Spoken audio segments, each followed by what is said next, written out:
আসসালামু আলাইকুম। আসছি হলো বরিশাল আসছিলাম নিজের বাড়িতে, ওইখান থেকে বেড়াইতে আসছিলাম খালা বাড়িতে। তো ওইখান থেকে তরমুজ ক্ষেত দেখতে আসলাম। তো এই যে পিছনে যা দেখেন, এটা হলো সম্পূর্ণ তরমুজ ক্ষেত। দেখাই, এই যে দেখেন, এই যত দূর পর্যন্ত দেখা যায় একেবারে সব তরমুজ ক্ষেত। মাশাল্লাহ, এবার ফলন খুব ভালো। যে যারা দায়িত্বে আছে, এটা হলো সবার জায়গা লিজ নিয়ে তারপরে করছে।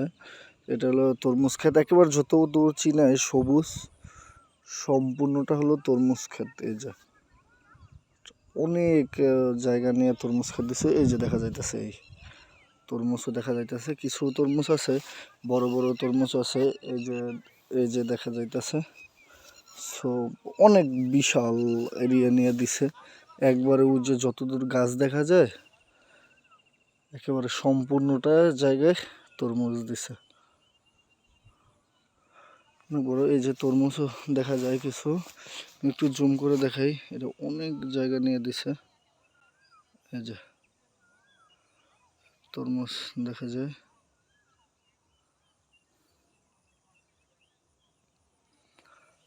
ফলন ভালো হয়েছে মোটামুটি। বৃষ্টি হলে তাদের সমস্যা হয়, যে গত 2 দিন আগে যে বৃষ্টি গেছে এর কারণে অনেকে যেই গাছগুলো মরে গেছে বৃষ্টির কারণে। এই যে গাছগুলো, এখানে গাছ দেখা যায় না, শুধু তরমুজ দেখা যায়।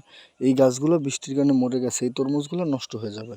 দেন এই যে সবুজ গাছ দেখা যায় বা এই পাশে যে গাছ দেখা যায়, এগুলো আবার জীবিত আছে। এই যে কিছু গাছ মরে যাইতেছে, যেগুলো মরে যাইতেছে এগুলোর তরমুজগুলো নষ্ট হয়ে যাবে। দেন যেগুলো ভালো আছে এগুলো আবার উঠবে তরমুজ আর কি।